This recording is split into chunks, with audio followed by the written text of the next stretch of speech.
All right.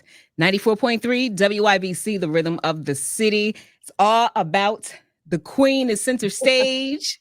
Yale Rep, that's Yale Repertory Theater, just in case you didn't know, presenting the production of Macbeth in Stride for 10 performances beginning December 5th. Now, this production was written and performed by the woman, the queen herself, that I have the pleasure of chatting with right now, Miss Whitney White. Miss Whitney, thank you for locking in with us today. Of course. Thank you for sharing space. Nice to see you. Nice to see you as well. Now, what I wanted to say before we started the interview, I had a chance to read over your bio. Very extensive, a lot going on, a lot of accolades. Yes, ma'am. Yes, but that's a good thing. Congratulations on the success. But in short, a Tony Award nominee for Jaja's African Hair Braiding, the story of a Black woman, basically. Author of Woman, television writer. As I mentioned before, you're a director. Brilliant book, busy. How do you manage it all?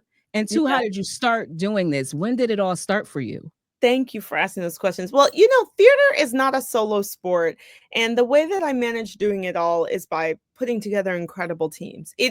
I think sometimes people don't even understand how many people it takes to get a project up. A directing team, designers, producers, artistic admin. It really takes a village. Every live performance you see takes so many people, and I'm able to do so much because I know so many incredible artists and producers. And it's just about putting together the right team and finding things that people can shine on. My mother taught me, like, if someone wants to help you with something, let them, find a way for them too. And then the work becomes possible. I got into this. The church was my gateway drug. I did grow up in a Black apostolic church in Chicago. And if I were to take you there today, there's like a huge choir, a full band. And my grandfather would take me with him every Sunday. And it was such a beautiful convening of music and faith and people. And so I started singing. That was my first kind of entryway into the arts. I just couldn't stop singing. God bless my mother. She put up with me. She put up with so much. Moms have no choice. Mm-hmm. They have no choice. Did you sing in the choir or sing from the pews? Oh, no. I sang from the pews, and then I got involved with musicals at school. Baby, that choir is competitive. Come on. Can anybody just get up there? Religious music was my entryway into this. And then I also like to say that my mother took me to see a Cirque du Soleil show. She saved up enough money and took me to see a production of Kidam when I was in middle school, and it blew me away. And for that hour and 40 minutes, I was just in a different world. And so I was like, somehow I need to do this, I think. I always say the exposure starts at a young age. When you expose our youth to anything, you never know what's going to bite them. They're going to get bit by a bug, and it's going to take them to their future. Speaking of our youth, this production, Macbeth in Stride, you're going to be doing performances for the high schools here in New Haven. That's incredible. Yeah, I think it's so important. Probably my third most seminal or kind of foundational moment was going to see a play as a high schooler. They took us to see, I think that year they took us to see a Shakespeare, and they took us to see Les Mis or something like that. But it's really important because that's when your dreams start to really take root. And it's also for so many kids when their dreams get snuffed out, when they don't have access to things that could turn their brain on. Because I think all young people, all people in general, it's just what turns your brain on, what makes you think, what makes you want to engage with the world. And maybe some of those kids that come, this will make them want to engage with the world differently. And also, there's nothing like playing for a bunch of high school students, because they really do keep it real. When they're not feeling it, and when they're feeling it, you also know. So it keeps you very honest. Absolutely. We have a high school dedicated to the arts, the theater here. So I'm sure they're going to enjoy it. But let's get into the meat and potatoes. Macbeth in Stride. Tell us about this production. Sure. Well, Macbeth in Stride is a musical adaptation of Shakespeare's story, Macbeth, from the lady's perspective. Lady Macbeth, the wife, the one and only, the big bad, the lady who's often attributed with being, for wanting too much, for being too ambitious.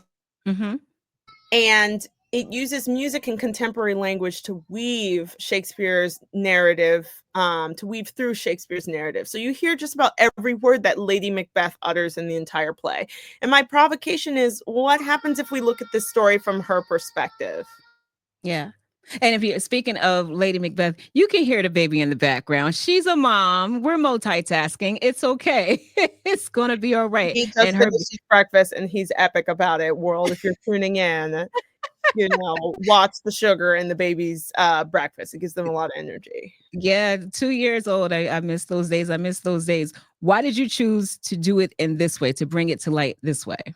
I love music. I think music is an equalizer. It doesn't matter who you are, where you're from, or what side you're on. You probably Hmm. like Tina Turner. You probably like Rolling Stones. You probably like rock and roll, blues, soul, and gospel, right? So the music is kind of a conduit, is a way to invite everyone into the story to say, hey, this is for you. I think sometimes Shakespeare,